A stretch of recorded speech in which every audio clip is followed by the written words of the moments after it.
Hey folks, welcome back to Age of Wonders 4. I thought I'd take a couple of minutes just to look at the overall strategic situation of the game so far. So this is Silvercourt and Solaria. We've got Lucerna that we've just taken from the frogs, and we've got this big large mountain range in the southern end of our empire. By the way, I just want to make a comment. I love these mountains. Look how chunky and big they are. So much better than other 4X games, really, where they usually just look like a kind of, they're smaller. These are just really big, look, and it's just so cool. It's so immersion building. I just think this game's got so many things. It's got so many things wrong, but it's got so many things right as well. And I think there's more stuff right than wrong in this game, I've got to say. And like, we're about to do a podcast on it, and I think I'm probably going to be the one person on the podcast who's not going to be drooling all over it and saying that it's such an amazing game, because I think it is a great game, but it's got problems in certain ways. And from talking to other people, I'm not the only one who thinks this has gone backwards since Planetfall in some respects, particularly with the way that the magic system works. However, you cannot deny that Triumph have knocked it out of the park with the immersion. It's really, really lovely. I mean, look at that. I just love it. It's so cool. You just don't get chunky mountains like this. Okay, so we're looking at the strategic situation. I think what we want to do is, I do want to sort of move down this way. We have got down here a mana node, and I'd like to grab that before. There's also a Mother Ash which I'd like to grab. So we can only do so much sort of northern exploration until we bump into this character here, Zetavarka World Shaper, who is leading the Underground Disciples, which are a bunch of mole men or something, or rats. Is that rats? Yeah, they look like rats. Moles, rats, I can't tell the difference between the two. They're both the same. But stupid furry animals. So yeah, and so I want to kind of move down this way. Lucerna here, we could actually spend 21 of our Imperium in attracting some population. We could get it a turn early. That is going to allow us to link our capital city to our other one. So we're going to grab this one here. I think we probably want a quarry here. Yeah, because I think if we can actually get food from these fisheries, whereas the quarries are a little bit harder to come by. Now, yeah, it's definitely going to be the quarry. So let's grab the quarry. You're going to see an instant 20 gold and 20 city stability increase when we do this. There we go, look. So we've actually put our gold up, and we've actually gone up in city stability because we're making use of that bonus that we get from being imperialist, sorry. This is a really, really nice little trait. It kind of means that you want to build your city quite tight. We do want to eventually take this one here, Safe Ward as well, and then King's Load. And if we can do that, then we're going to be cooking with gas, or cooking with mana. Silvercourt here could also spend 105 Imperium to grab some extra population so we can get this mana node. I'm going to do that straight away. I feel like that's a little bit of a no-brainer. Getting mana nodes, getting conduits is actually pretty good. And then we actually get buildings later on because we are the... we got this arcane focus. I think that's it. No, sorry. We do get some buildings later on which should enhance these, if I remember right. So anyway, I'm going to go for that. Now, getting research is also pretty important. But we're doing okay for research so far. So I think we're going to go for the mana node. I really value getting more and more mana. Excuse me. Okay, so we're going to go for that. We also need to get these troops here back into a situation where we... What are these? Yeah, I think we need to get them into back into Lucerna so they can heal up before we move on to Dorndale, because this army's okay, but these guys need some healing, look, so we're gonna have to bring them back. We got the spell Staves of Warding ready. Make support abilities of enchanted units gain +2 bolstered resistance to affected units, so this is pretty cool. We want more of these guys as well if we can get them. Okay, so we're going to see a little bit of a drop in mana for the unit enchantment upkeep there. We've got a hero wanting to join as well, so let's just check that out. We go to recruit, because we've actually got 3 now, 3 cities, so we can take another hero. So what have we got a choice of? We've got some ambitious Fae. Yeah, that's all of us. So they're all ambitious Fae. And we've got a choice between level 5 and level 3. Now, bear in mind, you can actually reset their skills if you don't like the skills that they've got. Now, she's got builder, so this governor's city gains plus 30 production income. This one here is unstable. Upon sustaining damage, this unit teleports to a random location within 2 hexes. But is also frail, has minus 40 hit points. That's pretty bad. So I think we're going to avoid this one. This one is a recruiter, so we get plus 30 draft. And this one is an elementalist, so gains 100% experience. Oh, sorry. While army leader, elemental units in the army gain 100 experience and have minus 20 unit upkeep. That's pretty cool. That is, like, if you want to get an element, you know, if you want to get a summoned army, particularly using the astral stuff that we've got, that would be really, really effective. Let's have a look at her. Or him. I think it might be a him. I can't tell. These elves are all a little bit androgynous. So, I think there is a way of telling. I'll figure it out later. But he's got channel power, distant evocation, lightning invoker, magecraft. So he's basically a mage. He's got magic bolts with his spiritual orb. Okay.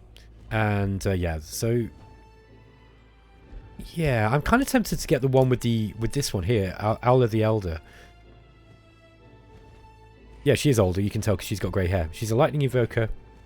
She's got restore, so she can heal people. She's also got true sight, a useful ability. Yeah, so I might go for her because I like this ability that she's got with the elementalist. So we can actually use her to... Yeah, if we see if we've got any summoned units like these guys, for example. This army would be perfect led by her. So we definitely want to do that. Now, we've got a new Empire Development skill available. Which one is it? I think it's these ones, I guess. Gain knowledge whenever a unit gains a rank. That's pretty cool. Spells can now be cast on the first turn of combat. That is really good.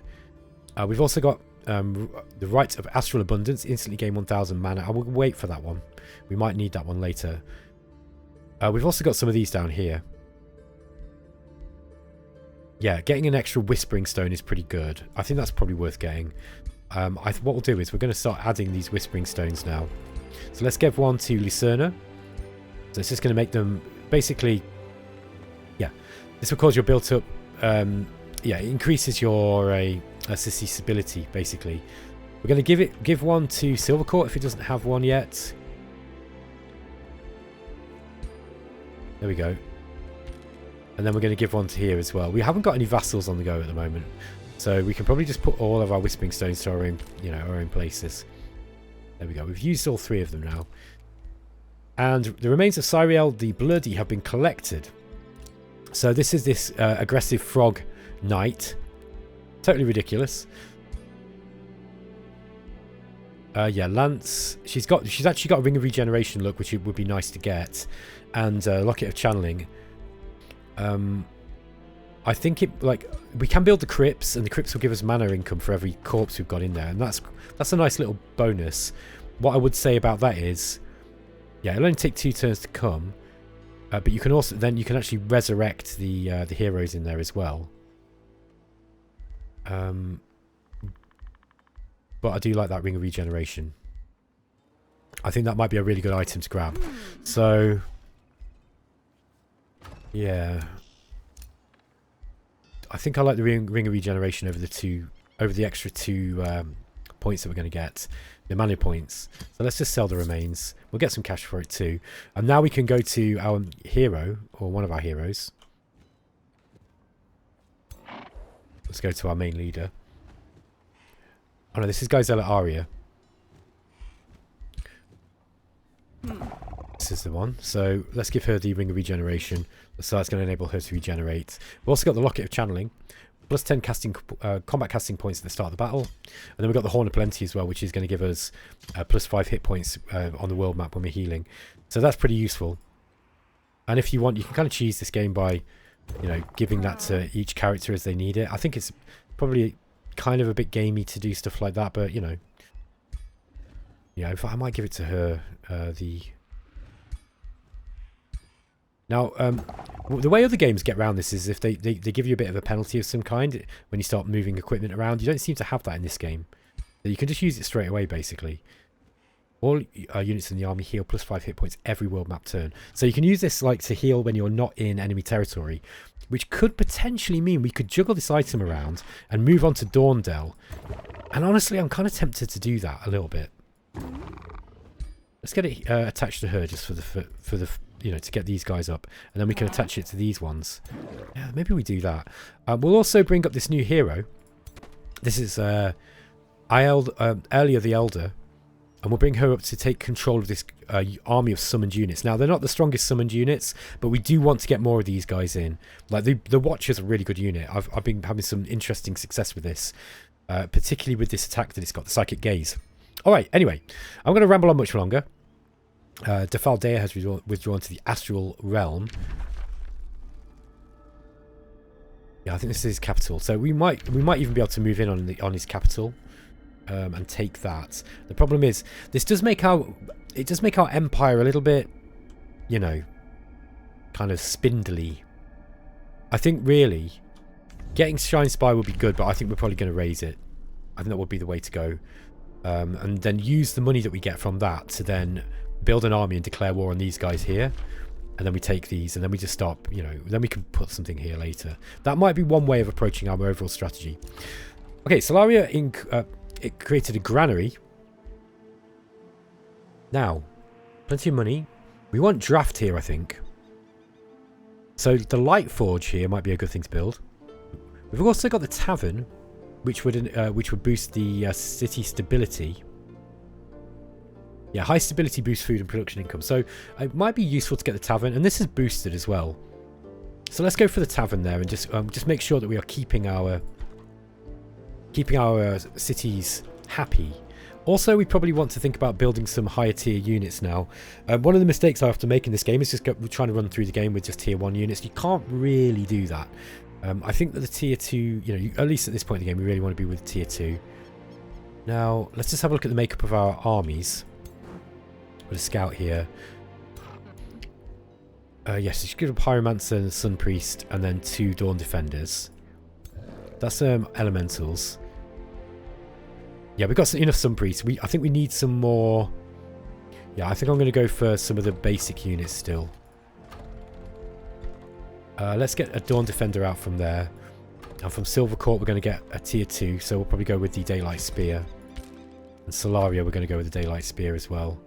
Okay, we're going to spend a lot of cash, but we do need to increase the size of our army since we are on the attack. And Lucerna here. City stability income, draft income, and production income. That could be good. We could also go for the storehouse. Or the shrine, which is going to give us mana income. I favour mana in this game. I think mana is really important. And we don't have a governor set for Lucerna, so... yeah, we'll give it Ariella the Elder. Okay. It's going to give us a little bit of a boost in all those areas. Okay, let's roll the turn on. Yeah, I thought it was good to just take a little bit of time to look at what I'm doing in this game. I did start this campaign when didn't really know very much about the game, and I've been playing it a lot offline since, and I've learned a lot. So it's actually kind of wise that I've not sort of rushed too far ahead in this campaign, I think. Okay, received a message. This is from Zetevaka.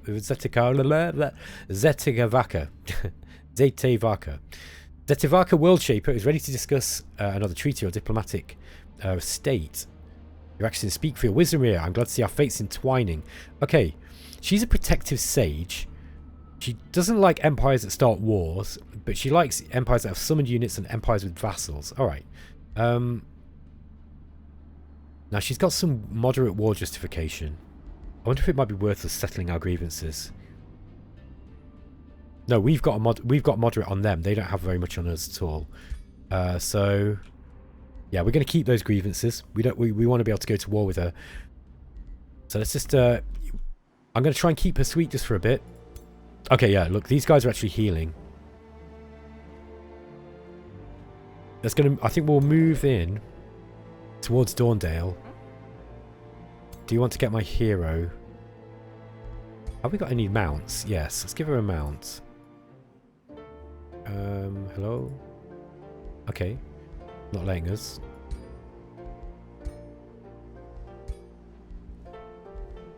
Yeah, we got a white horse. Oh yeah, because of the equipped item Staff of Spirit. Okay, so she can't go on a horse with this. Just give her a lance then and then give her a horse. Yep. We can have a Frostwyvern mount. Might be even better. And then can we use that to move her further? Yeah. This is what I mean. This is one of the areas where this game's got some kind of bad game design in it. They do need to figure out how to get around cheesing like that. But yeah, I'm not going to be too hard on the game because I am really, really enjoying it. But it has got some little things that need looking at, in my opinion. Okay. I haven't got any more units to join her, so we're going to bring these up to... Ooh, they've got a lot of troops here, look. But not enough, I don't think. I think what we're going to do is we're going to get that item over to the other army. Because this is a bit beaten up. But if we give this to Gizella, then she will start healing. And... yeah, we can't quite reach this yet. It would be worth engaging these troops, although I think these will technically count as being in the city. Now, if you're careful, you can kind of attack stuff around it when they're loitering around. The other thing about this game that's a bit weird is the way that the AI deals with battles. I found the AI is a mix of good and bad, right? Sometimes it does surprising stuff, like it'll come at you from underground passages and things, which I really like. It will sneak up on you.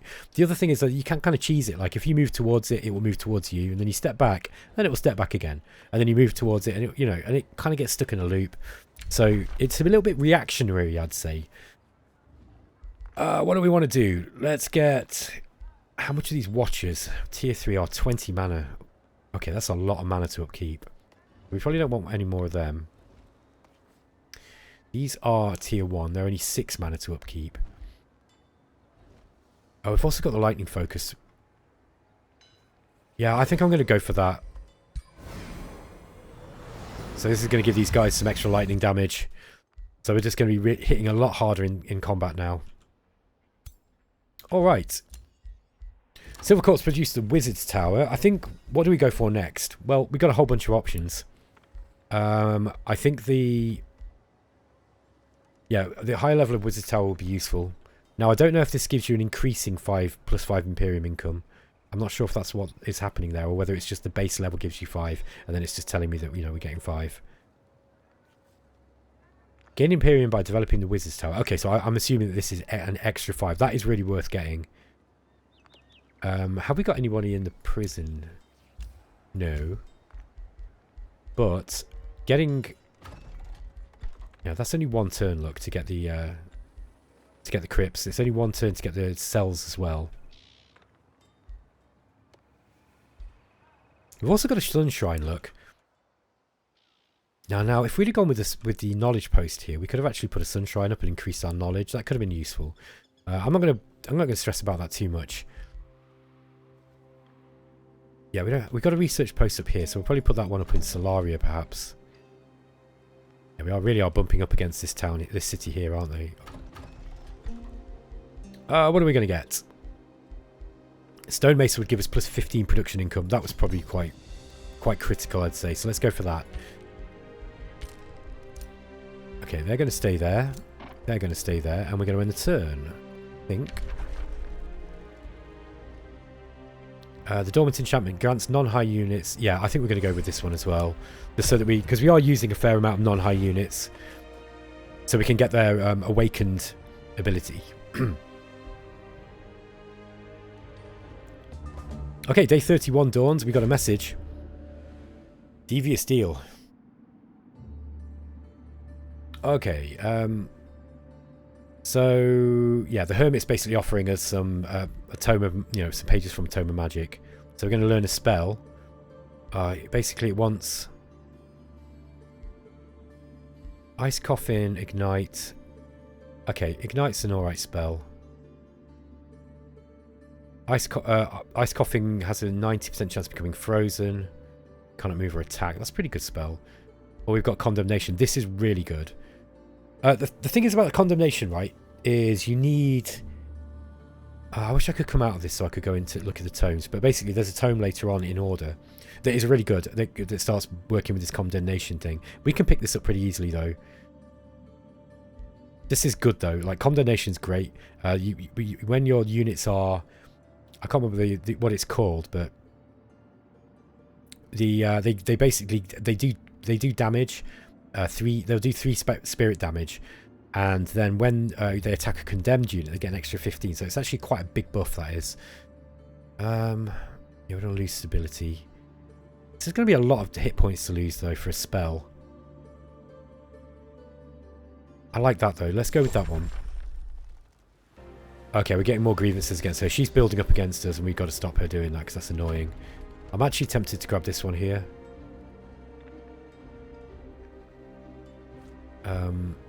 We're getting a lot of Imperium. It'll be 3 turns until we get that one out. Okay, this guy is declaring some friendship with us somehow. Your actions speak for your wisdom, Rhea. I'm glad to see our fates are entwining. Yeah, so he's happy because he likes empires that don't break treaties and empires with strong research. Okay. Okay, the Dormant Enchantment. Let's just get this one going. And this is going to give us a whole bunch of extra stuff. Now, our mana income has dropped fairly dramatically, so we've got to be a bit careful now. We've just researched guided projectiles too. It's another unit enchantment. I think we can't afford that one for the time being. Okay, we get to pick another tome now. So we are still in the tier 2. Tome of Amplification is a good one. Yeah, this is a special resonance fields. This one allows us to count as a conduit and gives you +5 mana, +5 will map casting points, +5 combat casting points. Very, very good. Astral Blood also helps. Increases critical hit chance with spells. Yeah, really, really good. Winds. Yeah, I don't want that one. Now, having some healing stuff might be useful. I just don't know if it's useful to go back. By the way, thanks to Mary Discusser for letting me know about this, but you can actually go back and research the level 1 tiers as tomes as well if you want. They just don't show up in this for some reason. I guess it's just a cut down on the clicking through. It kind of assumes that you want to race for the higher tiers, which is not always going to be the case, depending on your build. Yes, I think it's this one here, Tome of the Inquisition. Is it this one or is it the Beacon? No, it might be in the first. It might be a tome. The first one in order. Let me just have a look. The Tome of Zeal. This is the one. This is the one that gives you condemnation and Legion of Zeal. So yeah, it's Zeal is the thing that I was talking about that gives you the extra spirit damage. This is actually really good. Like I think this is a really strong one because it gives you just extra damage. Spirit's really good against some dead stuff as well. And yeah, condemnation just basically it's a really cheap spell. It just costs 5 mana and 5 casting points, and you blast that down on a target, and then they're condemned, and then everything that is zealous that attacks them just does way more damage. So it's really good. This also gives you morale. I don't use the Zealot unit, but the Fanatical Workforce is also really good. So this is really good. In fact, I'm tempted to go for this because I think that this will give us a little bit more order as well. So I know you. I've probably got people going, "Oh no, don't do that. You know, don't go backwards." But it's like, look, we get these quick. So yeah, this is going to cost us mana. Let's go for Legion of Zeal. We'll get through that spell, but pretty quick anyway because of our. Because of the mana affinity that we've got. Alright. Let's get her up here leading this force. So, I'm going to jump this guy out. Let's have a look at how this army's healed up. Okay, it's getting there. I think what we're going to do is we're going to switch these armies around a little bit. So we can make the best of this healing. This is what I mean. In trying to reduce micromanagement, Age of Wonders 4 has kind of increased it in certain respects. Which, you know, not the best idea, maybe. Because it kind of, like, with mechanics like this, it kind of encourages you to, you know, to really kind of min-max stuff in a sort of awkward way. And I'm not sure that's the best way of... You know, that's not the best thing in game design. I think what I would like to see it, so things like this horn of plenty, you know, when you switch it, you can't use it that turn. Because that stops you from doing what I'm doing here, which is, it just kind of encourages you to do cheesy tactics like this. But, you know, I want to win. So, there you go. Okay, these guys are going to sit here for a little bit longer.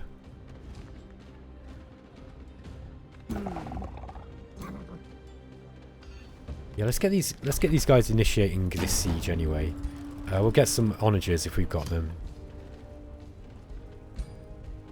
Oh, we don't want to do the headlong assault. And then we'll just get her moving up so she's in range. And these ones too.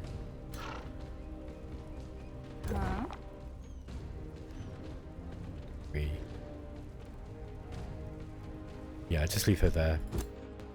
Okay, and then we've got this scout. Let's just see if they're bringing anything over this way. Yeah, we've got another army incoming, look. Okay, we've got to be a little bit careful here.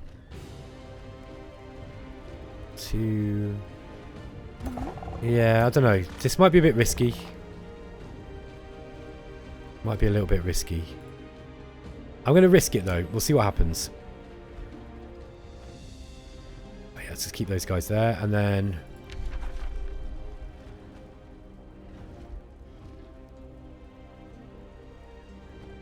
yeah, let's get another one of these guys up, just so that we've got, just in case they do attack us, we've at least got another unit.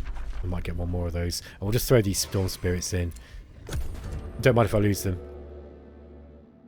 Okay, Magistrate Auriel Laurium of the Free City of Ultopia acknowledges you with an elegant curtsy. Okay, let's have a look at these guys. What are they? They're just more crusading croakers. Alright, they're down here. Ah, interesting. Oh, so they're moving up towards that Mother Ash. I kind of want to get that, but I don't know if I'm going to be able to do it before the... before they get there. We also need to be able to, you know... I've got to secure this situation, win this war pretty quick. Let's hope these crusading croakers don't attack us. Crusading croakers. What a ridiculous game. Okay, hail Astral Lady Rhea the Illuminator. Allow me to introduce myself. I am Grand Serious Vaneria. May God here make war. I aim to make peace. Okay, who is this? The race is the Star Sailing Fae. So they're an elven race. They're mystic. And they've got powerful evokers and shadow walkers. Alright. Keen-sighted and arcane focus. Do we send a welcome gift? Yes, why not? We don't want to be at war with anyone else yet. She's an authoritarian diplomat. Likes empires with a single race. Likes empires with a stronger military. Okay, so we don't have a single race anymore. Dislikes empires with good relations with free cities. Dislikes empires that have many alliances. Okay. It's kind of like an isolationist type. Okay, they didn't attack us this time. Which means that we should have got... Yeah, we've started increasing these the hit points of these guys.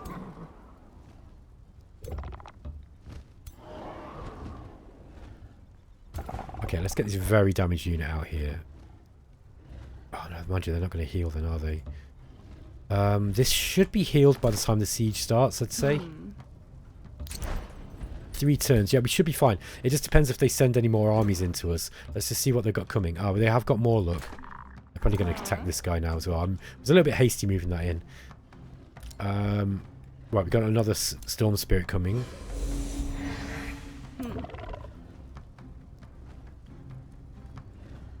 Yeah, these are within the city, I think. And that's counting within the city.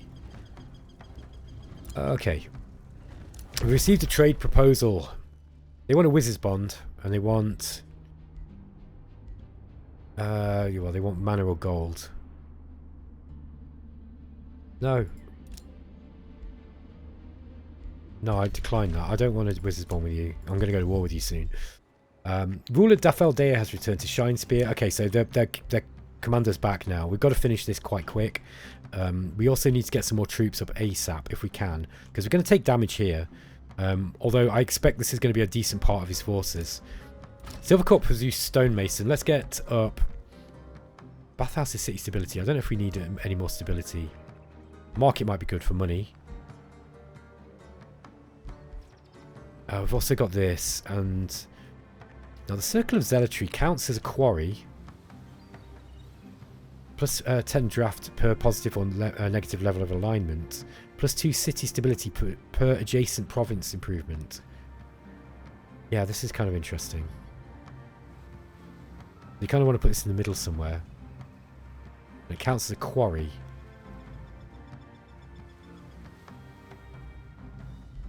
Yeah, I mean, we'd probably want to put it somewhere like here and then have it surrounded. Let's just go with the market, I think, first, because it's kind of coming out quick. Here we're not going to be able to build much, I don't think. Yeah. Let's go with those archer battlements just so we got some defences up. And Legion of Zeal is up. Okay. So that's a unit enchantment. We could cast that. We are really, really low on mana, though. What else have we got? We could shuffle the research if we wanted. Summon Phantasmal Warrior might be good. It's only a tier 1 unit, though. We've also got the Tower of True Sight.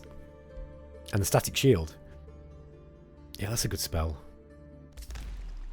I like that one. Okay. Let's just keep these guys here. And we're going to end the episode, folks. And so for the next episode, we're probably going to see the Siege of Dorndale here. And yeah. Be interesting to see whether we can win this war. I'm pushing my luck a little bit with this force, I think. They are mostly tier 1 with some tier 2 backups. But we got enough, I think. I think we got enough. We should be alright. Alright guys, let me know what you think in the comments anyway. I hope you're enjoying Age of Wonders 4. And yeah, I'll catch you in the next episode. Take care.